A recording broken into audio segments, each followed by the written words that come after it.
नमस्कार दोस्तों, मैं हूं ऋतुराज पारिक और आप सबके सामने एक बार फिर से एक नए टॉपिक के साथ हाजिर हूं। प्यारे दोस्तों, वॉइस का टॉपिक हमने कंप्लीट किया था। वॉइस की 2 मैराथन क्लास हमने लगाई थी, जिसमें मैंने मेरी तरफ से हर एक पहलू को, हर एक कंसेप्ट को, हर एक क्वेश्चन को टच करने की कोशिश की है। आपको वीडियो वो पसंद भी आए होंगे और बहुत ज़्यादा आप उनसे सीखेंगे भी। ठीक है, आज मैं जो टॉपिक लेके आया हूँ बहुत अच्छा टॉपिक है। क्वेश्चन एग्जाम में बहुत बार पूछे जाते हैं और बहुत ही कॉमन सा टॉपिक है। और प्यारे दोस्तों, टॉपिक का नाम है कंडीशनल सेंटेंसेज।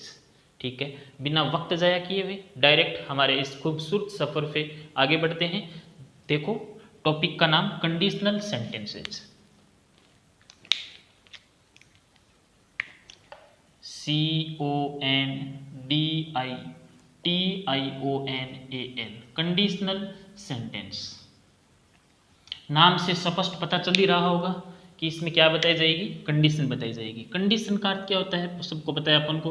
कंडीशन मीन्स शर्त, और इसका अर्थ हो गया शर्त सूचक वाक्य। शर्त सूचक वाक्य यानी कि कंडीशनल सेंटेंस कौन से होते हैं, बात करते हैं अभी इसके बारे में। कंडीशन मीन्स शर्त, यानी कि इसमें कोई एक शर्त अपने को दी हुई होती है। ठीक है, एक काम का होना दूसरे काम पे डिपेंड करता है। फॉर एग्जाम्पल, मैं अगर थोड़ा सा आपके सामने अगर हिंदी में आपके सामने डिस्कस करूं, जिससे मैं बोलूं प्यारे दोस्तों कि यदि तुम कठिन मेहनत करोगे तो पास हो जाओगे। यदि तुम कठिन मेहनत करोगे तो पास हो जाओगे।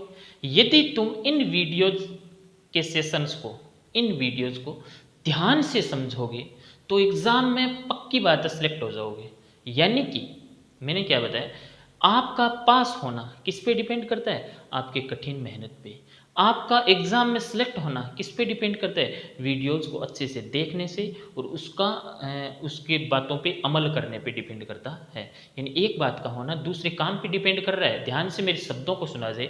जैसे मैं बोलूँ, यदि तुम तेज़ दौड़ोगे तो ट्रेन को पकड़ लोगे। जैसे मैं बोलूँ, यदि मैं पक्षी होता तो आसमान में उड़ता। यानी कि आसमान में उड़ना किस बात पे डिपेंड कर रहा है, मेरे पक्षी होने पे। यदि मैं ऐसा होता तो ऐसा करता। ठीक है, जैसे मैं आपके सामने बोलूँ, यदि तुम स्कूल के प्रधानाचार्य होते तो क्या करते, है ना। ये छोटे से जब हमारे है ना निबंध आता था, यदि तुम स्कूल के प्रधानाचार्य होते तो क्या करते हैं, छुट्टी कर देते स्कूल की सब। तो ये आप क्या करते, आप बोलो कि यदि मैं देश का प्रधानमंत्री होता तो आतंकवाद का सफाया कर देता। यानी कि आतंकवाद का सफाया होना किस बात पे डिपेंड है, आपके प्रधानमंत्री होने पर डिपेंड है। ये कंडीशनल सेंटेंस है। एग्जाम में क्वेश्चन कैसे पूछे जाते हैं, पहले इसका पूरा का पूरा डिटेल में हम जिक्र करेंगे इस बात का। ठीक है, मैं एक भी टॉपिक इसका छोड़ूंगा नहीं। कंडीशनल सेंटेंस, शर्त सूचक वाक्य। फॉर एग्जाम्पल, मैं आपको एक छोटा सा वाक्य लिख के दिखाऊँ आपको कि if you work hard you will pass। if you work hard you will pass। इस वाक्य में 2 प्रकार के क्लोज होते हैं। 2 प्रकार के क्लोज की स्पेलिंग क्या होती है, CLAUSE। और क्लोज का अर्थ क्या होता है, उपवाक्य। ठीक है, क्लोज का अर्थ क्या होता है, उपवाक्य। यानी कि वाक्य बेसिकली देखें तो 3 प्रकार के होते हैं इसमें, है ना। उपवाक्य, इसमें देखते हैं हम, if you work hard you will pass. If you work hard you will पास। ठीक है, अब देखो क्लोज उपवाक्य, इसमें 2 प्रकार के उपवाक्य हैं। एक तो ये वाला पार्ट रहा और एक ये वाला पार्ट रहा। मैंने अभी बोला था कि सेंटेंस 3 प्रकार के होते हैं। ठीक है, वो किस प्रकार से होते हैं उसका जिक्र हम आगे करेंगे, केवल अभी इतना समझ लेते हैं। 2 प्रकार के हो गए, ये एक पार्ट हो गया और दूसरा पार्ट ये हो गया, यानी 2 सेंटेंस बन गए। इसको हम कायदे से 2-3 नामों से जानते हैं। इसको एक तो बोलते हैं हम इफ क्लोज। इसको पहला नाम क्या बोलते हैं प्यारे दोस्तों, इफ क्लोज। या फिर हम इसका दूसरा नाम बोलते हैं कंडीशनल क्लोज। Conditional close. ठीक है, यानी कि शर्त वाला उपवाक्य। इसमें शर्त है, if you work hard. If का अर्थ क्या होता है, यदि तुम कठिन मेहनत करोगे तुम पास हो जाओगे। ये इफ क्लोज बोला जाता है या कंडीशनल क्लोज बोला जाता है। और इसको क्या बोला जाता है, मैन क्लोज। इसको दूसरा पार्ट क्या बोला जाता है, मेन क्लॉज, या फिर इसको बोला जाता है रिजल्ट पार्ट, रिजल्ट पार्ट, ठीक है। यानी कि मैंने ये दो नाम क्यों दिए, ध्यान से समझते हैं फिर से। कंडीशनल क्लोज, इसका वाक्य देखो, ये कंडीशनल वाला पार्ट है। इफ़ यू वर्क हार्ड, यदि कठिन मेहनत करोगे, इसका मतलब इसमें कंडीशन है कठिन मेहनत करने की। उसका रिजल्ट क्या निकलेगा, तुम्हारा पास होना, इसको रिजल्ट पार्ट बोलते हैं। बेसिकली इनको इफ क्लोज इसीलिए बोला जाता है क्योंकि इसकी शुरुआत इफ से होती है। ये मेन क्लोज यानी मुख्य उपवाक्य है, ठीक है, मुख्य उपवाक्य इसको बोला जाता है। अब मेरी बात को फिर से मैं आपको बताता हूँ, इसमें ज़्यादा नाम याद रखने की आपको ज़रूरत नहीं है, केवल इतना याद रख लो, एक पार्ट जो इफ से शुरू होता है वो वाला पार्ट तो कहलाता है कंडीशनल पार्ट, और जो दूसरा पार्ट होता है वो कहलाता है रिजल्ट पार्ट। उसमें हमारा परिणाम निकल के आता है। जैसे मैं बोलूँ, यदि मैं देश का प्रधानमंत्री होता, यदि मैं देश का प्रधानमंत्री होता तो आतंकवाद का सफाया कर देता। देखो, पहली कंडीशन है मेरा देश का प्रधानमंत्री होना, और दूसरी कंडीशन है रिजल्ट क्या निकल रहा है, आतंकवाद का सफाया होना, ये that is result part. Okay, अब आगे बढ़ते हैं। हमने फिर से सीख लिया, ये एक कंडीशनल सेंटेंस है, इसमें दो प्रकार के क्लोज होते हैं। क्लोज का अर्थ होता है उपवाक्य, इसमें पहला क्लोज ये है और दूसरा क्लोज ये है, इसको बोलते हैं हम कंडीशनल पार्ट, इसको बोलते हैं हम रिजल्ट पार्ट, ठीक है। अब आगे बढ़ते हैं। ये कंडीशनल सेंटेंस जो होते हैं वो बेसिकली एग्जाम में 3 तरीके के क्वेश्चन हमारे सामने पुटअप करता है, ठीक है। कैसे आते हैं देखो, 3 प्रकार की कंडीशन होती हैं। ज़्यादा इनके नाम पे नहीं जाना है अपने को, नाम अलग अलग तरीके से मैं नाम बताऊंगा भी आप लोगों को, लेकिन ज़्यादा आपको इसका नहीं सोचना है। इसको बोलते हैं हम रियल कंडीशन, रियल कंडीशन। पहली कंडीशन जो होती है that is called real condition. Real को हम दूसरा नाम ये भी बोलते हैं प्रोबेबल कंडीशन, प्रोबेबल कंडीशन, ठीक है। आगे बढ़ते हैं। 2 नंबर जो इसका पार्ट होता है that is imaginary condition, IMAGINARY, imaginary condition. और जो 3 नंबर पार्ट होता है that is impossible condition, impossible condition, ठीक है। इम्पॉसिबल भी नाम आता है, अनफुलफिल्ड भी नाम आता है, ठीक है, अनफुलफिल्ड कंडीशन। ये 3 नाम जो हैं इन पे आपको ज़्यादा गौर नहीं करना है, ये केवल ग्रामर के मैंने नाम बताए हैं। रियल कंडीशन या प्रोबेबल कंडीशन, या फिर इसको बोला जाता है ओपन कंडीशन, ठीक है। ये इमेजनरी यानी काल्पनिक, इम्पॉसिबल ये या अनफुलफिल्ड। अनफुलफिल्ड का अर्थ क्या होता है, जो फुलफिल नहीं हुआ है, ठीक है, जो पूरा नहीं हुआ है, ठीक है। जैसे मैं बोलूँ, यदि मैं कठिन मेहनत करता तो पास हो जाता, इसका मतलब पास नहीं हुआ हूँ, क्योंकि मैंने कठिन मेहनत नहीं की है। इसका मतलब ये हुआ कि ये अनफुलफिल्ड कंडीशन हो गई। आगे हम और इसका जिक्र करेंगे। पॉइंट क्लियर हो गए यहाँ तक, किसी भी प्रकार की कोई दिक्कत नहीं है। आगे देखते हैं। रियल कंडीशन, प्रोबेबल या ओपन, इमेजनरी या इम्पॉसिबल या अनफुलफिल्ड, ये जो 3 मैंने नाम बताए इन पे ज़्यादा आपको गौर नहीं करना है। अब देखो, मैंने आपको क्या बताया है, एक पार्ट होता है इफ वाला पार्ट और दूसरा पार्ट होता है रिजल्ट वाला पार्ट, ठीक है। इफ वाले पार्ट को कंडीशनल एंड रिजल्ट, दूसरे पार्ट को रिजल्ट पार्ट बोलते हैं। अब इसमें दोबारा अगर देखा जाए तो 3 पार्ट हो गए हमारे इस वाक्य में। 3 पार्ट कौन से हो गए, एक तो ये कंडीशन, ठीक है, एक तो ये कंडीशन वाला ये हो गया, एक रिजल्ट वाला हो गया, और एक तीसरा ये इफ वाला हो गया। अब एक बात बताता हूँ मैं आपको कि ये जरूरी नहीं कि इफ से शुरुआत हो, इसकी जगह कुछ और भी नाम आ सकते हैं। इफ नाम आ सकता है, वेन आ सकता है, ठीक है, अनलेस आ सकता है, मैं बता रहा हूँ आप लोगों को, एज सून एज आ सकता है, एज सून एज आ सकता है, if, when, unless, as soon as, until, ठीक है, प्रोवाइडेड, PROVIDED, प्रोवाइडेड आ सकता है, वेदर आ सकता है, बहुत सारे नाम आ सकते हैं। If, when, unless, as soon as, until, provided, whether, बहुत सारी इस इफ की जगह यूज हो सकते हैं। इसीलिए इसको बोला जाता है इफ वाला पार्ट, क्योंकि इन सब का प्रतिनिधित्व करता जो है वो इफ ही है। फिर से मेरी बात को सुन लो, एग्जाम में ज़्यादातर क्वेश्चन इफ से रिलेटेड ही आते हैं, लेकिन इसकी जगह और भी नाम आ सकते हैं। If, when, unless, as soon as, until, provided and whether, में सबके क्वेश्चन आप लोगों को बताऊंगा, और ये ज़्यादातर पूछे जाते हैं। हमने 3 प्रकार की कंडीशन का जिक्र किया है, real condition, probable condition, real condition, probable condition या ओपन कंडीशन, ये एक प्रकार की है। इमेजिनरी एंड इम्पॉसिबल या अनफुलफिल्ड कंडीशन। नाम ज़्यादा इंपॉर्टेंट नहीं है, बातें ज़्यादा इंपॉर्टेंट है, ठीक है। ये नाम कोई खास इंपॉर्टेंट नहीं है, ये कहीं नहीं पूछे जाते हैं। मैं फिर से बता रहा हूँ, इफ़ की जगह पे वेन भी आ सकता है, अनलेस आ सकता है, एज सुन एज आ सकता है, अनटिल आ सकता है, प्रोवाइडेड आ सकता है, वेदर आ सकता है। अब हम बढ़ते हैं इन कंडीशन की तरफ। ये 3 कंडीशन क्या होती हैं, कैसे होती हैं, इनका जिक्र हम करते हैं। इस चीज़ को मैं मिटा रहा हूँ, अपनी कॉपी में इसको नोट करो, टेक योर टाइम प्लीज, ठीक है। इसको मैं मिटा रहा हूँ। यहाँ तक हमने सीखा है कि कंडीशनल सेंटेंस 2 पार्ट से बना होता है। First part is called conditional part and the second is result part. और बीच में एक इफ जैसा एक वर्ड यूज किया जाता है, उसकी जगह पे कई नाम और भी यूज किए जाते हैं, उनको बोला जाता है if, when, before, after, till, until, unless, as soon as, बहुत सारे हो सकते हैं। इसको मैं मिटा रहा हूँ। अब देखते हैं 3 प्रकार की कंडीशन। पहली कंडीशन जो है रियल कंडीशन बोला जाता है उसको।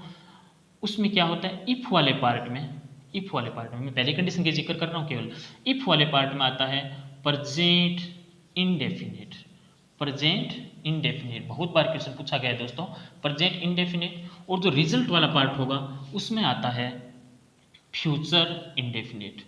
फ्यूचर इंडेफिनिट, ठीक है। ध्यान से देखो मेरी बात को, यानी कि इफ वाले पार्ट में क्या आता है प्रेजेंट इंडेफिनिट, तो आगे वाले पार्ट में क्या आएगा फ्यूचर इंडेफिनिट, ठीक है। ये वाला जो है ये कंडीशनल वाला पार्ट है, इसको बोलते हैं हम कंडीशनल पार्ट। कंडीशनल पार्ट इसको हम बोलते हैं रिजल्ट पार्ट, ठीक है। इसको बोलते हैं प्यारे दोस्तों रिजल्ट पार्ट। आगे देखते हैं conditional part and result part, ठीक है।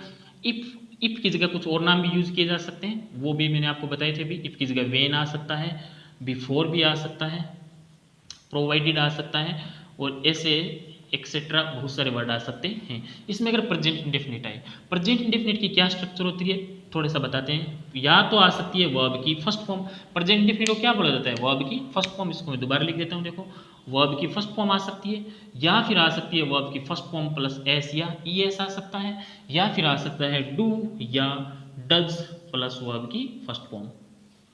फिर से देखो, आप सबने सीख रखा है कि प्रेजेंट इंडेफिनिट की स्ट्रक्चर क्या होती है, या तो वर्ब की फर्स्ट फॉर्म, और वर्ब की फर्स्ट फॉर्म को दोस्तों बोला जाता है बेस फॉर्म। वर्ब की बेस फॉर्म बोला जाता है। वर्ब की फर्स्ट फॉर्म आ सकती है, वर्ब की फर्स्ट फॉर्म प्लस एस या ये लग सकता है, या फिर डू या डज प्लस वर्ब की फर्स्ट फॉर्म लग सकती है। आगे अगर फ्यूचर इंडेफिनिट की बात करें तो इसमें लग सकता है सेल या विल प्लस वर्ब की फर्स्ट फॉर्म। सेल या विल प्लस वर्ब की फर्स्ट फॉर्म। बेसिकली विल का ही यूज किया जाता है। वैसे सेल होता है, सेल जो है इसको एक तो ना साल नहीं बोलना है ना, कई बच्चे बोलते हैं साल, है जी, ये बड़ा खतरनाक हो जाता है। साल नहीं है ये, क्या है सेल, सेल, ठीक है। देखो सेल और विल दोनों के साथ वर्ब की फर्स्ट फॉर्म लगती है, क्योंकि ये अपने आप में क्या है मॉडल है। बेसिकली किसका यूज किया जाता है, हमेशा विल का ही यूज किया जाता है, ठीक है। आगे देखते हैं, ये फर्स्ट कंडीशन हो गई। इसका अगर मैं छोटा सा आप लोगों को एग्जांपल बताऊं तो आप समझोगे इस एग्जांपल से। जैसे मैंने एग्जांपल बताया था कि if you work hard you will pass. Next देखते हैं, if you run fast you will catch the train. Next देखते हैं प्यारे दोस्तों, जैसे मैं बोलूं कि when you reach Delhi, when you reach Delhi she will come to meet you. तीनों कंडीशन को देखो, ठीक है। आरएएस में भी इससे संबंधित क्वेश्चन पूछे जाते हैं, सीजीएलई में तो बहुत सारे क्वेश्चन पूछे जाते हैं, ठीक है। सीजीएलई का तो ये मेन पार्ट है। इफ यू वर्क हार्ड, ये वाला पार्ट देखो, इफ वाला पार्ट आ गया, इफ के साथ देखो यू वर्क हार्ड, ये कौन सा टेंस है यहाँ पे प्रेजेंट इंडेफिनिट टेंस, यानी वर्ब की फर्स्ट फॉर्म लगाई हुई है सीधी। You will pass, will plus verb की फर्स्ट फॉर्म। नेक्स्ट देखते हैं, if you run fast, if you run fast, ये रन कौन सी फॉर्म है वर्ब की फर्स्ट फॉर्म है, ठीक है। You will catch the train, you will catch the train, will plus verb की फर्स्ट फॉर्म आ गई। वेन यू रीच दिल्ली, जब तुम दिल्ली पहुंचोगे, इसका अर्थ क्या निकलता है मैं फिर बता देता हूं। देखो जब तुम दिल्ली पहुंचोगे, ध्यान से सुनो मेरी बात को, वेन यू रीच दिल्ली, जब तुम दिल्ली पहुंचोगे। आपको कौन सा टेंस लग रहा है यहाँ पे? टाइम को अगर देखें तो आपको कौन सा लग रहा है, प्रेजेंट, पास्ट या फ्यूचर? बताओ। दिल्ली पहुंचोगे फ्यूचर लग रहा है ना, लेकिन फिर भी ये लग फ्यूचर रहा है हमें, और हम इसमें यूज कर रहे हैं प्रेजेंट इंडेफिनिट। बस यही से क्वेश्चन उठता है। बताते हैं अभी। केवल आपको कौन सा यूज करना है इफ वाले पार्ट के साथ, इस कंडीशन में वर्ब की फर्स्ट फॉर्म, यानी कि प्रेजेंट इंडेफिनिट टेंस। ठीक है, प्रेजेंट इंडेफिनिट टेंस। ठीक है, ये वाला टेंस यूज करना है। फ्यूचर लगता जरूर है आप लोगों को, है ना, हमें लगता है, एग्जाम में नहीं लगता है, ना ही क्वेश्चन में लगता है, केवल हमारे थॉट आते हैं, ऐसे हमारे विचार आते हैं, लेकिन हमें नहीं लगाना है। You will catch the train when you reach Delhi, she will come to meet you, she will plus verb की फर्स्ट फॉर्म। आप समझ गए होंगे कि अगर एक पार्ट पहले वाले पार्ट में, यानी कंडीशनल वाले पार्ट में अगर प्रेजेंट इंडेफिनिट टेंस हो, तो आगे वाले पार्ट में हमेशा क्या आएगा, फ्यूचर इंडेफिनिट टेंस आएगा, सेल या विल प्लस वर्ब की फर्स्ट फॉर्म आएगी। मैं आपको और बता देता हूँ थोड़ी सी बात। जैसे ये विल है, ठीक है, ये विल प्रेजेंट का मॉडल है, इसका अगर पास्ट का मॉडल बने, इसका पास्ट रूप क्या होता है, वुड। मे प्रेजेंट का होता है, पास्ट का क्या बन जाता है, माइट। ठीक है, कैन से क्या बन जाता है, कुड। तो मैं आपको क्या बताना चाह रहा हूँ, जरूरी नहीं कि केवल सेल और विल यूज हो, कई बार क्या होता है इसमें मे भी यूज हो सकता है, कैन भी यूज हो सकता है। क्यों? क्योंकि वुड यूज नहीं होगा, क्योंकि वुड तो पास्ट का हो गया, वुड तो किसका हो गया, पास्ट का मॉडल हो गया। हमें किसका यूज करना है, विल, मे या फिर कैन का। पॉइंट क्लियर हो गया? मैं आगे एक्सरसाइज करवाऊंगा, ज़्यादा बातें समझ में आ जाएंगी। अभी आप केवल इतना याद रख लो, विल प्लस वर्ब की फर्स्ट फॉर्म। ठीक है, अब हमने यहाँ तक क्या सीखा है, हमने ये सीखा है प्यारे दोस्तों कि यहाँ से अर्थ तो निकल रहा है फ्यूचर का, अर्थ तो किसका निकल रहा है, फ्यूचर का अर्थ निकल रहा है, लेकिन हम लगा कौन सा रहे हैं, प्रेजेंट। ये कंडीशन आप लोगों को क्लियर हुई? इस प्रकार से क्वेश्चन आई, अगर मान लो ये वाला पार्ट छोड़ा हुआ हो, तो आप आगे वाले पार्ट को देखोगे कि अच्छा इसमें विल प्लस वर्ब की फर्स्ट फॉर्म है, इसका मतलब यहाँ पे प्रेजेंट इंडेफिनिट भरा जाएगा। इसको सीक्वेंस ऑफ टेंस भी बोलते हैं। ठीक है, आप अपनी कॉपी में इसको नोट कर लो। ठीक है, फिर हम आगे बढ़ते हैं हमारी बातों पर। Okay, take your time please. इसको मैं मिटा रहा हूँ, ये तीनों एग्जाम्पल आप अपनी कॉपी में नोट कर लेना। बहुत सारे एग्जाम्पल आएंगे हमारे सामने इसके आगे। अगर थोड़ा सा और देखा जाए तो हमने यहाँ से एक पॉइंट सीखा है कि ये जो इफ वाला पार्ट है, यानी कंडीशन वाला पार्ट है, यहाँ पे हमें फ्यूचर नज़र आ रहा है। बहुत मोस्ट इंपॉर्टेंट बात बता रहा हूँ मैं इसमें, मोस्ट इंपॉर्टेंट है ये पॉइंट जो बता रहा हूँ, ध्यान से सुन लो। इस पार्ट में यानी कंडीशन पार्ट में, कौन से पार्ट में प्यारे दोस्तों, बोलो जरा, कौन से पार्ट में, कंडीशनल पार्ट में। Very good.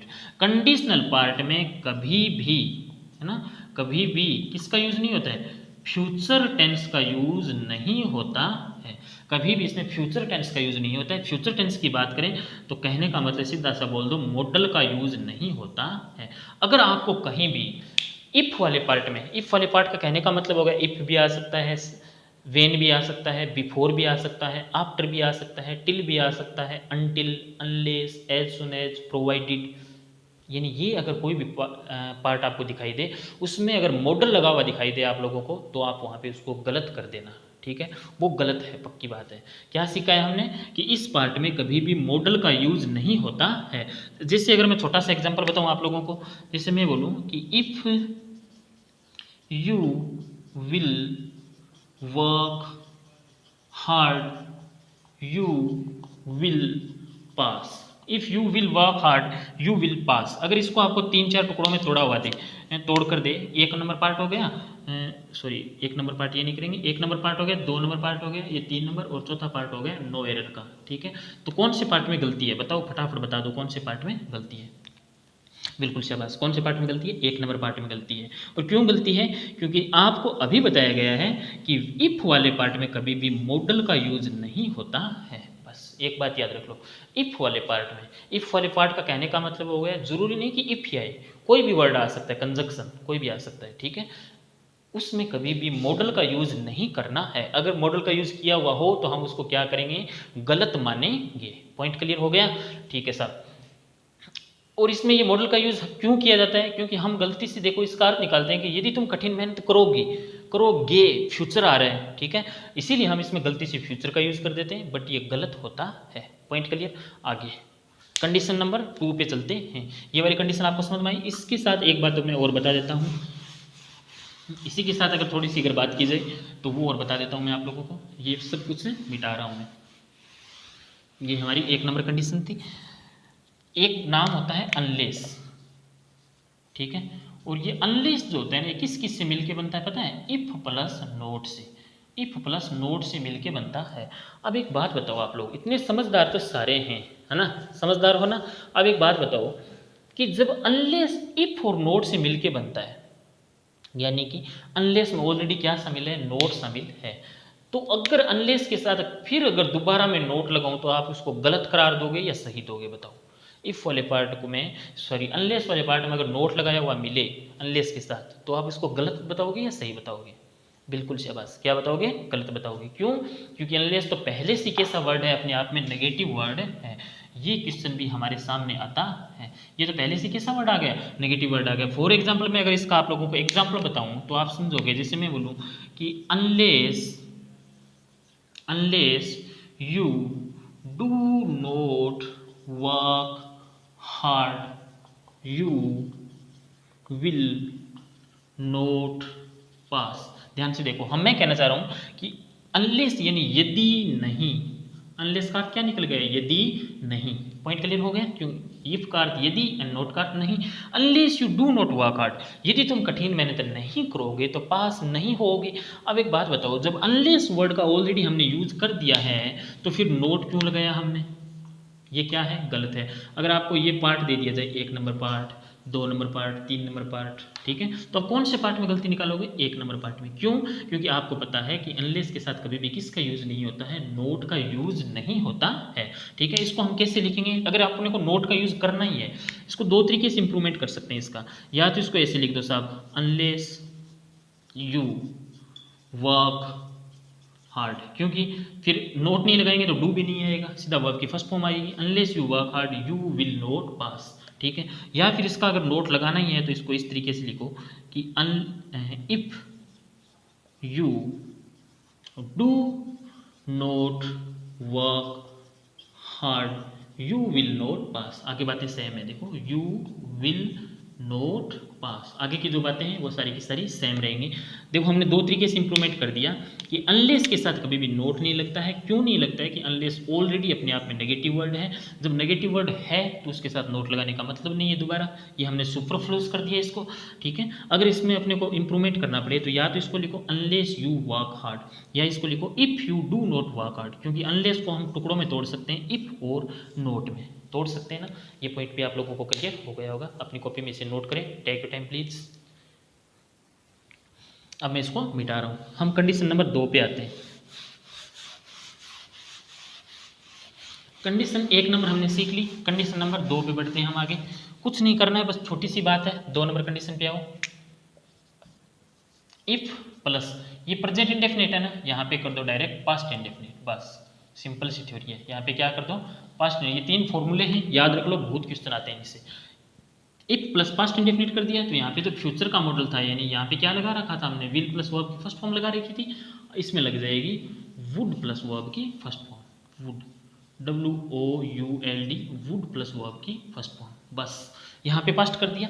और अगर बात की जाए पास्ट इंडेफिनिट की, पास्ट इंडेफिनिट में क्या लगता है? या तो मैन वर्ब की सेकंड फॉर्म लगती है, या फिर क्या लगता है? डिड प्लस वर्ब की फर्स्ट फॉर्म।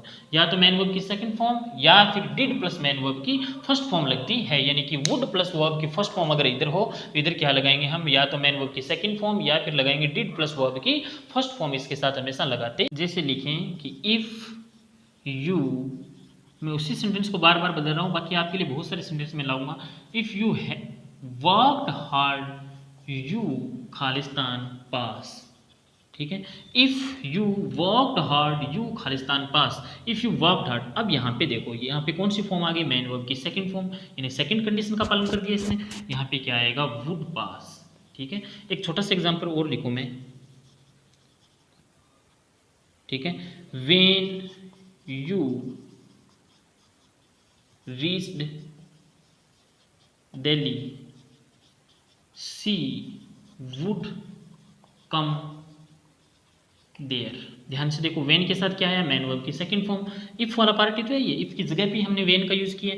यहाँ पे अगर सेकंड फॉर्म आई है तो इधर क्या लगा दिया हमने? वुड प्लस वर्ब की फर्स्ट फॉर्म। कोई खास नहीं है, ठीक है। वही बात है, इधर अगर मैन वर्ब की सेकंड फॉर्म आई तो इधर कौन सी लगा देंगे हम, वुड प्लस वर्ब की फर्स्ट फॉर्म का यूज कर देंगे। यही सेकंड कंडीशन कहती है पास्ट इंडेफिनिट। इसका अर्थ क्या निकला है, इफ़ यू वर्कड हार्ड, यदि तुम कठिन मेहनत करते, यू वुड पास, तुम पास हो जाते। यदि तुम कठिन मेहनत करते तो तुम पास हो जाते, ठीक है।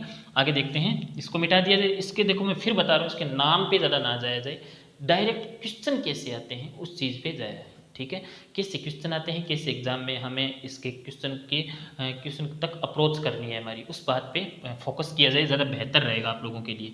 If you worked hard you would pass, when you reached Delhi she would come there. इसमें इसको बोला जाता है बेसिकली इमेजिनरी कंडीशन, काल्पनिक कंडीशन, ठीक है। और बताते हैं आप लोगों को, इसको मिटा दिया जाए, ठीक है। इस दो सेंटेंस को मैं मिटा रहा हूँ।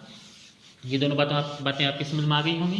जैसे मैं लिखूँ, इसमें एक और यूज किया जाता है काल्पनिक वाक्य, इसी में है काल्पनिक वाक्य।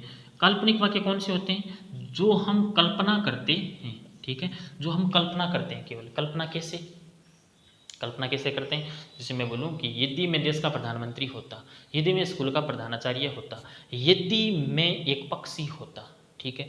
इस प्रकार के कंडीशन में आज तक आपने क्या सीखा, मैं छोटी सी बात बीच में बता रहा हूँ, वोज और वर, दो वर्ब को याद करो, वोज को और वर को। हमने क्या सीखा है कि वोज किसके साथ लगता है, हमेशा सिंगुलर के साथ, और वर किसके साथ लगता है, हमेशा प्लूरल के साथ। ऐसा सीखा है हम लोगों ने, बिल्कुल। और वोज अगर सिंगुलर की बात की जाए तो हमने सीखा है, सिंगुलर की बात की जाए तो ही, सी, इट या नेम, और साथ में एक वर्ड और होता है, आई के साथ भी क्या लगता है, वोज लगता है। बाकी जो होते हैं ना, वी, यू और दे, इनके साथ क्या लगता है, हमेशा वर लगता है। ये सीखा है हम लोगों ने। लेकिन मैं आपको एक बात बता दूं, काल्पनिक वाक्यों में हमेशा किसका यूज किया जाता है, वर्ग का यूज किया जाता है। काल्पनिक वाक्यों में हमेशा किसका यूज किया जाता है दोस्तों, वर्ग का यूज किया जाता है। फॉर एग्जाम्पल अगर आपको बताया जाए, जैसे मैं बोलूँ, इसको मैं मिटा रहा हूँ उधर वाले पार्ट को, ठीक है। ये तो केवल आपको समझाया गया था, इतनी सी बात। आगे देखें, काल्पनिक वाक्य जितने भी होते हैं उनमें हमेशा वर्ग का यूज किया जाता है। जैसे मैं बोलूँ कि इफ़ आई खालिस्तान, वोज और वर में से भरना है हमें। इफ़ आई खालिस्तान was were a bird, I would fly high in the sky, I would fly high in the sky. ध्यान से देखो, इफ़ आई खालिस्तान ए बर्ड, यदि मैं एक पक्षी होता, किसका यूज करोगे, वर का। If I were a bird I would fly high in the sky. ध्यान से देखो, ये वर भी तो है ना, ये भी तो मैन वर्ब की सेकंड फॉर्म ही है, ठीक है। ये वर्ब जो है ये हेल्पिंग वर्ब है या मैन वर्ब, पहले तो ये बता दो मुझे, ये वर्ब जो है ये हेल्पिंग वर्ब है या मैन वर्ब है। क्योंकि वर्ब को हेल्पिंग वर्ब के रूप में भी यूज किया जाता है और मैन वर्ब के रूप में भी यूज किया जाता है। जब ये मैन वर्ब के रूप में यूज किया जाता है तो ये बी की फॉर्म बन जाती है। बी की फॉर्म की फर्स्ट फॉर्म की बात करें तो इज, आर और एम। सेकंड फॉर्म की बात करें तो वोज और वर। और अगर थर्ड फॉर्म की बात की जाए तो कौन सी होती है, बीन होती है। इज, आर, एम, वोज, वर और बीन, ठीक है। अब देखो, if I were a bird, ये तो यहाँ पे किसके रूप में है, मैन वर्ब के रूप में है। और मैन वर्ब की कौन सी फॉर्म है, सेकंड फॉर्म। अगर आप इसको गलती से हेल्पिंग वर्ब मान रहे हो तो मुझे इसके बाद मैन वर्ब दिखाओ। और वाक्य में इंपॉर्टेंट क्या चीज़ होती है, हमेशा मैन वर्ब। इसलिए मैन वर्ब को मुख्य क्रिया बोला जाता है और हेल्पिंग वर्ब को सहायक क्रिया। हेल्पिंग वर्ब केवल सहायता करती है, मैन वर्ब वाक्य की मुख्य चीज़ होती है। ये मैन वर्ब की सेकंड फॉर्म है। और जब मैन वर्ब की सेकंड फॉर्म लग जाती है तो आगे क्या लगता है, हमेशा वुड प्लस वर्ब की first form, would plus fly. Point clear हो गया आप लोगों को। एक सेंटेंस और बताऊं कि if you Khalistan, if you Khalistan the PM of India, ठीक है, PM of India what Khalistan you do. अब देखो, इसको देखो ध्यान से, if you Khalistan the PM of India, यदि तुम देश के प्रधानमंत्री होते तो क्या लगोगे, if you were the PM of India, तुम क्या करते, वोट खालिस्तान यू डू। तो भाई इस प्रकार में यहाँ पे मॉडल कौन सा बना जाता है, आप ही बता दो। अगर यहाँ पे अगर वर लगा हुआ हो, सेकंड फॉर्म लगी हुई हो, तो मॉडल कौन सा बना जाता है, हमेशा would. Vote would you do, यही क्वेश्चन पूछा जाता है। अब इसको आप समझ जाओगे। जैसे आप, मैं बोलूँ, आप खुद बोलो, किसी को पूछो कि यदि तुम स्कूल के प्रधानाचार्य होते तो क्या करते। If you were the principal of our school what would you do, what would you do. एक सेंटेंस और लिखता हूँ, ठीक है। एक सेंटेंस ये लिखता हूँ मैं कि if I were the PM of India, I Khalistan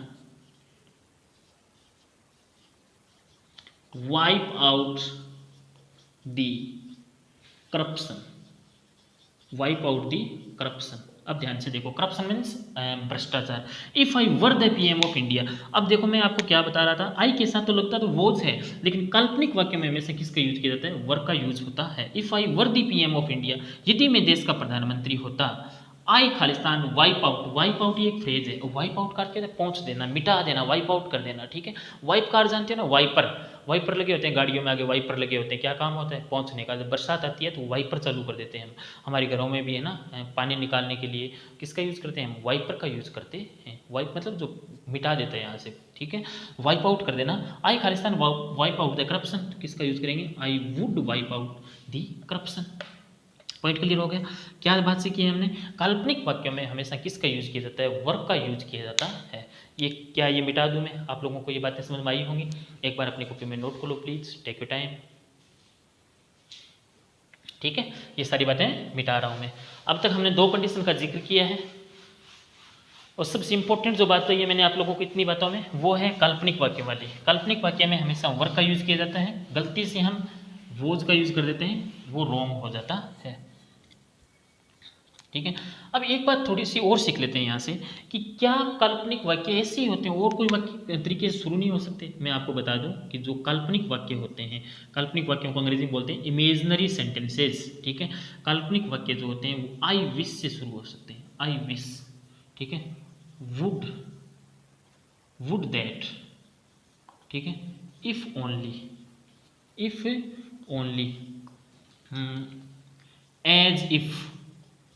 as दो, ये जो नाम है ना, ये ही अपने आप में, ये अपने आप में कल्पना है। कैसे, आई विश, मैं इसे इच्छा करता हूँ कि ऐसा होता। I wish I were the prime minister of India, ठीक है। वुड दैट का अर्थ होता है दोस्तों काश, है ना, would that she were mine. एक बात देखो, वुड दैट सी खालिस्तान माइन। अब देखो, काश वो मेरी होती, ठीक है। ये इसमें अगर देखें कि आप मान लो किसी को देख रहे हो, है ना, वुड दैट का अर्थ क्या निकल गया, काश, वुड दैट का अर्थ क्या निकल गया, काश, ठीक है। और जैसे ये नाम आएगा, वुड दैट अपने आप में कल्पना है, तो सी के साथ बेसिकली किसका यूज किया जाता है, वोज का, किसका, वोज का। बट इन इमेजिनरी सेंटेंसेस, काल्पनिक वाक्य में किसका यूज होगा, वेरी गुड शाबाश, वर का। Would that she were mind, ठीक है, सी वर माइंड। बोलो बातें क्लियर हुई कि नहीं हुई। I wish would that if only, as if का अर्थ क्या है, मानो की, और एज इफ या एज दो दोनों का अर्थ क्या है, मानो की या फिर जैसे की, है ना। जैसे मैं आपको बोलूं कि वह मेरे से ऐसे बात करता है जैसे कि मेरा बड़ा भाई हो, है ना। जैसे आप मान लो कोई बहुत ज़्यादा, है ना, ईगो वाला पर्सन हो, ईगो जानते हैं ना, EGO, ईगो मीन्स घमंड, ठीक है। ईगो में और प्राउड में अंतर होता है। प्राउड तो अलग चीज़ होती है, प्राउड पॉजिटिव सेंस में होता है और ईगो नेगेटिव सेंस में होता है, ठीक है। मान लो कोई थोड़ा सा बड़ा बन जाए, ईगो रखने लग जाए, ठीक है। इससे दो वर्ड बनते हैं, ईगोइस्ट एंड ईगोटिस्ट, दो वर्ड बनते हैं, ठीक है, ईगोइस्ट एंड ईगोटिस्ट, ठीक है। दोनों वर्ड किससे संबंधित होते हैं, ईगो से संबंधित होते हैं, ईगोइस्ट एंड ईगोटिस्ट। आगे बताते हैं आप लोगों को क्या बात सीखी हमने, कि एज इफ एज दो, जैसे कि वह इससे बात करता है जैसे कि नरेंद्र मोदी है ना। वैसे बात करता है जैसे कि, मैं ऐसे बोलूँ, वैसे खेलता है जैसे कि विराट कोहली है, यानी कल्पना है केवल, ये है नहीं, जैसे कि ऐसा है, कल्पना। एज इफ और एज दो, जैसे मैं बोलूँ, एक सेंटेंस लिखूं, she talks, she behaves me as if she खालिस्तान माई सिस्टर, ठीक है। सी बिहेव्स मी, ठीक है, वह मेरे से ऐसे बिहेव करती है, एज इफ जैसे कि सी खालिस्तान माई सिस्टर, जैसे कि मेरी बहन है वो, है ना। तो ध्यान से देखो, सी के साथ क्या लगेगा, वर लगेगा। क्यों लगेगा दोस्तों, क्योंकि ये जो एज इफ नाम है ना, इसने क्या बना दिया, वाक्य को काल्पनिक बना दिया। और काल्पनिक वाक्यों में हमेशा किसका यूज किया जाता है, इनके साथ वर्ब का यूज किया जाता है, वो वोज का यूज नहीं होता। चाहे सेंटेंस का सब्जेक्ट सिंगुलर हो या प्लूरल हो, डजेंट मैटर। पॉइंट क्लियर हो गया। अब बढ़ते हैं हम सेंटेंस नंबर कंडीशन नंबर 3 की तरफ। ये बातें मिटा लो, टेक योर टाइम प्लीज, अपनी कॉपी में लिख लो। सॉरी, इसको मिटा दूं मैं, ठीक है। बहुत इंपॉर्टेंट बातें हैं, क्वेश्चन पूछे जाते हैं आप एग्जाम में, इससे बहुत सारे क्वेश्चन आते हैं आप लोगों के। देखना आप इसको एक बार पढ़ के देखो, बहुत मज़ा आने वाला है। 3 नंबर कंडीशन की अगर बात करें तो इफ के साथ अगर आए हैड प्लस वर्ब की थर्ड फॉर्म, सीधा सा रट लो, हैड प्लस वर्ब की थर्ड फॉर्म, तो आगे आएगा हमेशा वुड हैव प्लस वर्ब की third form. Would have plus verb की थर्ड फॉर्म। वुड की जगह कुड भी यूज हो सकता है, माइट भी यूज हो सकता है, बट मे नहीं होगा क्योंकि मे तो प्रेजेंट का हो गया। वुड है तो वुड की जगह कुड, माइट, ये सब यूज होंगे। लेकिन बेसिकली किसका यूज किया जाता है, हमेशा वुड का ही यूज किया जाता है। If plus had plus verb की थर्ड फॉर्म, तो आगे क्या आएगा, वुड हैव प्लस वर्ब की थर्ड फॉर्म। ध्यान से देखो, इफ प्लस प्रेजेंट इंडेफिनिट, तो आगे क्या आ गया, future indefinite. If plus past indefinite, तो आगे वुड प्लस वर्ब की first form. If plus had plus verb की थर्ड फॉर्म, तो आगे वुड हैव प्लस वर्ब की थर्ड फॉर्म। और तीसरी कंडीशन भी बहुत ज़्यादा इंपॉर्टेंट है। अगर छोटा सा एग्जाम्पल लेके आप लोगों को बताऊं मैं, if you had worked hard, you would have passed। if you had worked hard you would have passed। इसको बोलते हैं अनफुलफिल्ड कंडीशन। मैं फिर से बता रहा हूँ, नाम पे मत जाओ, केवल कंटेंट पे जाओ हमारे। If you had worked hard, यदि तुम कठिन मेहनत करते, यू वुड हैव पास्ड, तुम पास हो जाते। ध्यान से देखो, क्वेश्चन ये इतना सा पूछा जाता है कि इधर क्या आया, हैड प्लस वर्ब की third form, had plus verb की third form, sorry had plus verb की थर्ड फॉर्म। तो इधर क्या आया है, वुड हैव प्लस वर्ब की third form, would have plus verb की थर्ड फॉर्म। बस इतना सा क्वेश्चन इससे पूछा जाता है। एक एग्जाम्पल में अगर और लिखूं कि if she had run fast, she would have caught the train। ध्यान से देखो, if she had run fast, इधर क्या आया, हैड प्लस वर्ब की थर्ड फॉर्म, ये रन है ना, ये थर्ड फॉर्म है, ठीक है। She would have caught, would have plus verb की थर्ड फॉर्म आती है। पॉइंट क्लियर हो गया। यानी कि अगर इफ वाले पार्ट में हैड प्लस वर्ब की थर्ड फॉर्म आई, तो आगे आएगा हमेशा वुड हैव प्लस वर्ब की थर्ड फॉर्म। पॉइंट क्लियर हो गए क्या आप लोगों के, बस इतना सा इससे क्वेश्चन पूछा जाता है। मैं एक बार कुछ इसके जो रूल हमने सीखे हैं उनकी मैं बातें कर लेता हूँ। ये टॉपिक इतना सा है, अब मैं आपको इसके बहुत सारे क्वेश्चन कराऊंगा। एक छोटी सी तो एक्सरसाइज में इस वीडियो में कराऊंगा, आगे नेक्स्ट एक वीडियो और आएगा इसका सेकंड पार्ट कंडीशनल सेंटेंस का। उस पार्ट में मैं आप लोगों को आज तक के एग्जाम में आए हुए सभी प्रश्न, सभी क्वेश्चन करवाऊंगा, ठीक है। वो आपको करने हैं, ये आपको अपनी कॉपी में लिख लो, टेक योर टाइम, ठीक है। मिटा रहे हैं इसको। हमने सीखा है 3 तो ये कंडीशन सीख ली, ठीक है। चौथी बात हमने इसमें ये सीखी हमने कि अनलेस के साथ कभी भी नोट का यूज नहीं किया जाता। 5वीं बात हमने ये सीखी है कि इफ वाला जो पार्ट है उसके साथ, उसमें इफ की जगह पे कुछ और नाम भी आ सकते हैं, वेन, अनलेस, अनटिल, है ना, इन केस भी आ सकता है, ठीक है, इन केस, ठीक है। और भी कुछ नाम आ सकते हैं। अगर ये नाम आए तो इस पार्ट में कभी भी मॉडल का यूज आप लोगों को कतई नहीं करना है, मॉडल इस पार्ट में लगेगा ही नहीं। छठी बात अगर करें तो इमेजनरी जो सेंटेंस होते हैं, इमेजनरी, IMAGINARY, इमेजनरी जो सेंटेंसेज होते हैं उन वाक्यों में हमेशा किसका यूज किया जाता है, वर्ब का यूज किया जाता है, ठीक है। हमेशा उसमें क्या लगेगा, वर्ब लगेगा।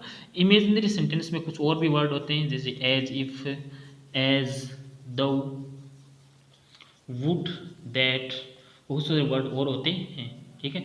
आई विश, ये वर्ड आ जाएं तो भी एक वाक्य इमेजनरी होता है और इसमें किसका यूज किया जाता है, हमेशा वर्ब का यूज किया जाता है।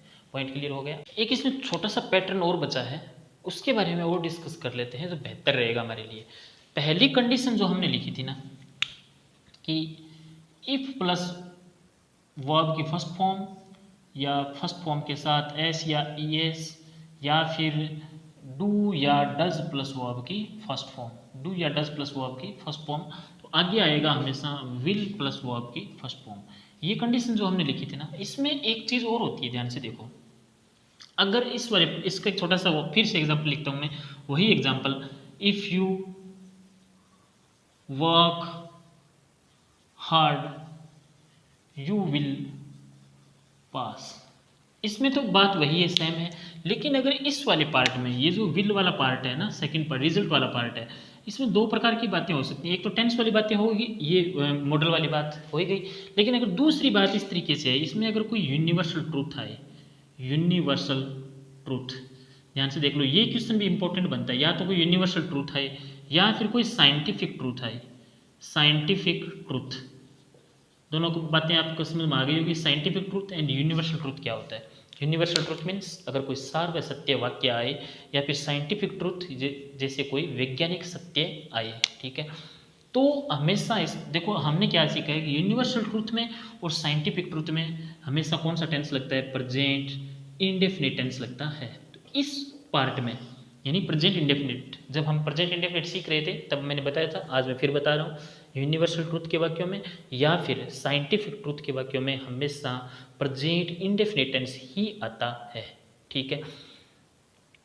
अगर ये इस पार्ट में अगर ऐसी कोई बात आए तो हम इसमें फिर विल प्लस वर्ब की फर्स्ट फॉर्म का यूज नहीं कर सकते हैं। ध्यान से देखो मेरे वाक्य को, एक तो इस वाक्य को देख लो, एक नेक्स्ट वाक्य को लिख रहा हूँ मैं, जैसे मैं बोलूँ if we heat iron it खालिस्तान एक्सपेंड, इट एक्सपेंड। इसमें आपके सामने मैं दो ऑप्शन रख रहा हूँ, एक तो मैं रख रहा हूँ एक्सपेंड्स, EXPANDS, और एक लिख रहा हूँ मैं इसमें विल एक्सपेंड, विल एक्सपेंड। एक और लिखूँ मैं वाक्य जैसे if we boil, if we boil water it खालिस्तान चेंज, इट खालिस्तान चेंज इनटू वेपर, इट खालिस्तान चेंज इनटू वेपर। इसमें भी दो ऑप्शन लिख रहा हूँ मैं, चेंजेज एंड एक लिख रहा हूँ मैं विल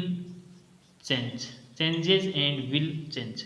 हमारे सामने दो तीन क्वेश्चन है, तीनों क्वेश्चन को ध्यान से अगर इसमें थोड़ा सा अगर डिस्कस किया जाए तो देखो, गौर से देखो, ये क्वेश्चन बनने के ज़्यादा आसार हैं।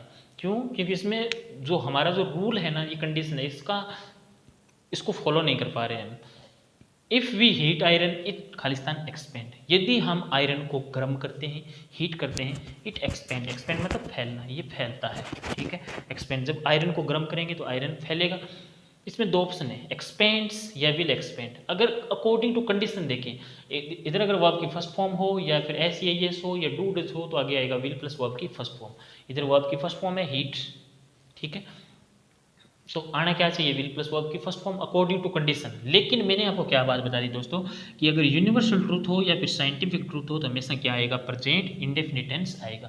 तो इसमें दो ऑप्शन है, एक्सपेंड्स या विल एक्सपेंड। तो मेरे हिसाब से सही होगा एक्सपेंड्स, और यही क्वेश्चन एग्जाम में पूछा गया है, ध्यान से देख लेना इसको। इफ़ वी बॉइल वाटर, हम पानी को अगर गर्म करते हैं तो ये किस में चेंज हो जाएगा? वेपर में, वेपर मीन्स भाप में, वाष्प में चेंज हो जाएगा। तो ये भी तो क्या है? साइंटिफिक ट्रूथ है, पक्की बात है, ये होगा, है ना। ये देखो, गर्म हो करते हैं तो आयरन फैलता है, साइंटिफिक ट्रूथ है ये ना। तो इसमें विल चेंज नहीं आएगा, क्या आएगा? हमेशा चेंजेज आ जाएगा, है ना। दो प्रकार की बातें हो गई, मैंने क्या सीखी है कि इस पार्ट में या तो सीधा वाक्य आएगा इस प्रकार का, तब तो विल पास आ जाएगा, क्योंकि इसमें तो साइंटिफिक तो नहीं है ये, ना यूनिवर्सल है। लेकिन अगर यूनिवर्सल ट्रूथ है या साइंटिफिक ट्रूथ है तो हमेशा किसका यूज होगा? प्रेजेंट इंडेफिनिट टेंस का ही यूज होगा, दोनों तरफ ही। फिर पॉइंट क्लियर हो गया? अपनी कॉपी में इसे नोट करो, ये बहुत इंपॉर्टेंट है। टेक अ टाइम प्लीज, ठीक है, इसको मिटा दिया जाए। ओके, और एक बात हमने ये सीखी है, जो तीसरी कंडीशन हमने सीखी थी ना, छोटी सी बात उसमें बता रहा हूँ, जो तीसरी कंडीशन हमने ये सीखी थी कि if plus had plus verb की थर्ड फॉर्म अभी देखा था हमने, और आगे आएगा हमेशा वुड हैव प्लस वर्ब की थर्ड फॉर्म, ठीक है। इससे इसका क्वेश्चन जैसे मैं बनाऊँ कि if you had worked hard, if you had worked hard you would have past, if you had worked hard you would have past. इस कंडीशन का एक वर्जन और होता है दूसरा, इसका एक दूसरा वर्जन और होता है, उसको देख लेते हैं एक बार। इसका वर्जन दूसरा क्या होता है, इस इफ को हटा दिया जाता है कई बार, और जब इफ को हटा दिया जाता है तो ये हैड कहाँ आ जाता है, वाक्य से, सेंटेंस से पहले आ जाता है, ठीक है। इफ को हटाने के लिए इसका दूसरा वर्जन ये भी आ सकता है कि had you worked hard, had you worked hard, had you worked hard you would have past, आगे वाक्य सेम रहेगा। ये दूसरा, ये इंपॉर्टेंट चीज़ है, ये हमने एक नई बात और सीखी है कि इफ को हटाते ही हम किस हैड को कहाँ ले लेंगे, वाक्य से पहले। हैड यू वर्कड हार्ड, ये भी वर्जन जो है ये कई बार एग्जाम में पूछ लिया जाता है, तो इसमें घबराए नहीं, यही बात है इफ को हटा के हमने हैड वाली कंडीशन का ही फिर से यूज किया है। इधर भी क्या है, हैड प्लस वर्ब की थर्ड फॉर्म है, क्योंकि इधर इफ नहीं है इसीलिए हैड को कहाँ ले आए, हम पहले ले आए। इस कंडीशन को बोलते हैं इन्वर्जन बन जाना। और इन्वर्जन क्या होता है, इन्वर्जन वो होता है जब वाक्य की हेल्पिंग वर्ब सब्जेक्ट से पहले हो लेकिन फिर भी वाक्य इंटरोगेटिव ना बने। ये मैं आपको इन्वर्जन के टॉपिक में डीपली करवाऊंगा। इन्वर्जन आपने नाम नहीं सुना होगा आज तक, सुना होगा कईयों ने, इन्वर्जन INVERSION। इन्वर्जन में क्या होता है फिर बता देते हैं।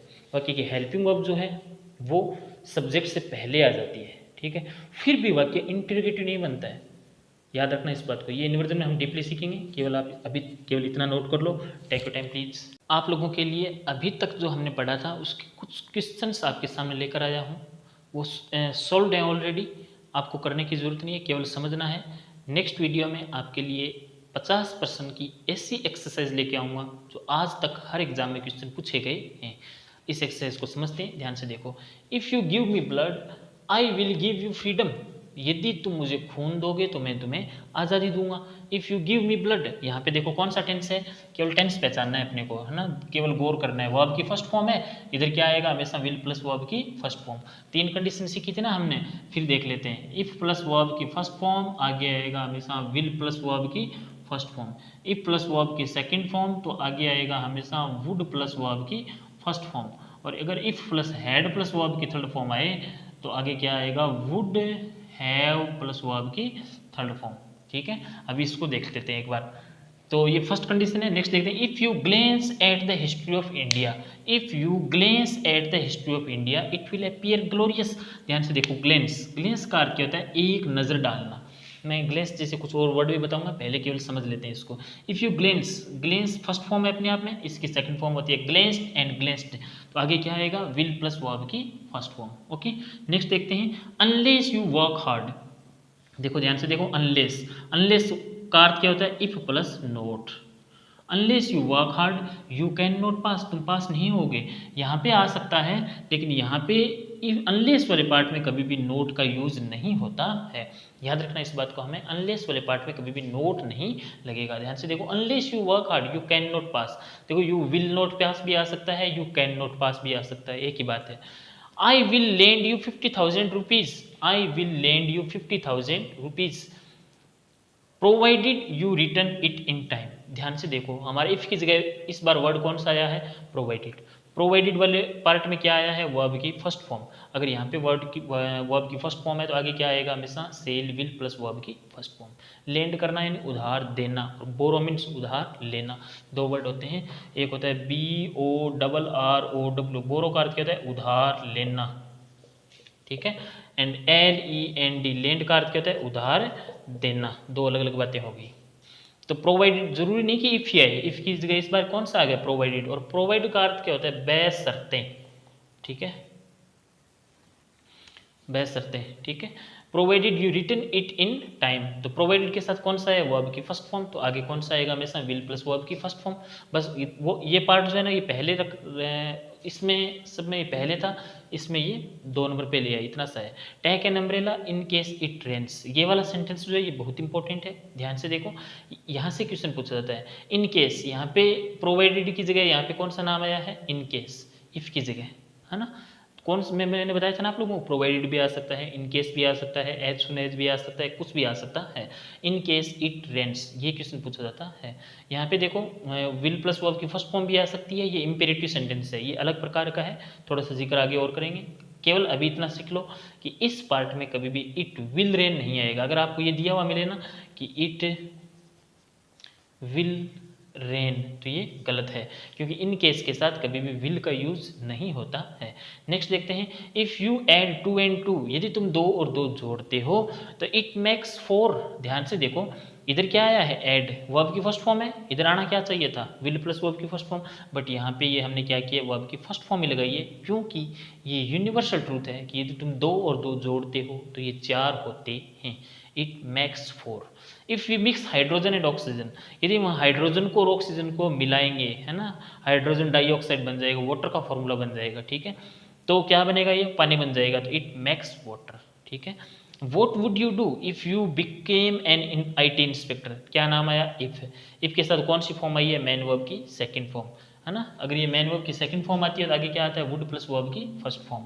If you became, become, became and become, इधर क्या आ गया, वुड प्लस वर्ब की first form, would you do, ठीक है। नेक्स्ट देखते हैं, if I were A doctor, यदि मैं एक डॉक्टर होता, ये इमेजिनरी वाक्य है, I would treat the patients politely, would plus verb की फर्स्ट फॉर्म, क्योंकि ये वर्ब क्या है, अल्टीमेटली वर्ब जो है ये वर्ब की सेकंड फॉर्म ही तो है। नेक्स्ट देखते हैं, I would gift you a car if I won a lottery, ये क्या है, वर्ब की सेकंड फॉर्म, अगर ये वर्ब की सेकंड फॉर्म है तो इधर क्या आएगा, वुड प्लस वर्ब की फर्स्ट फॉर्म।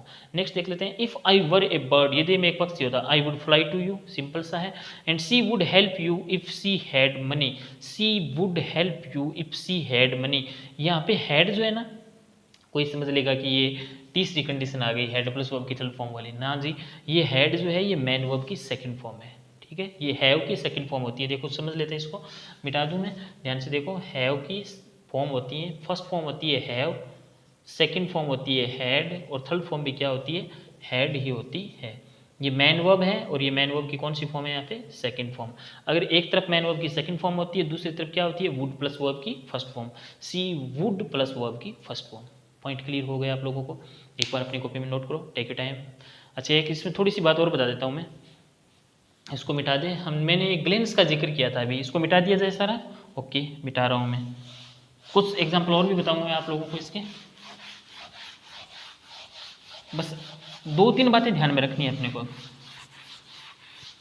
एक तो इफ़ वाले पार्ट में कभी भी किसी भी हालत में मॉडल नहीं आना चाहिए, बस एक तो ये बात ध्यान में रखनी है।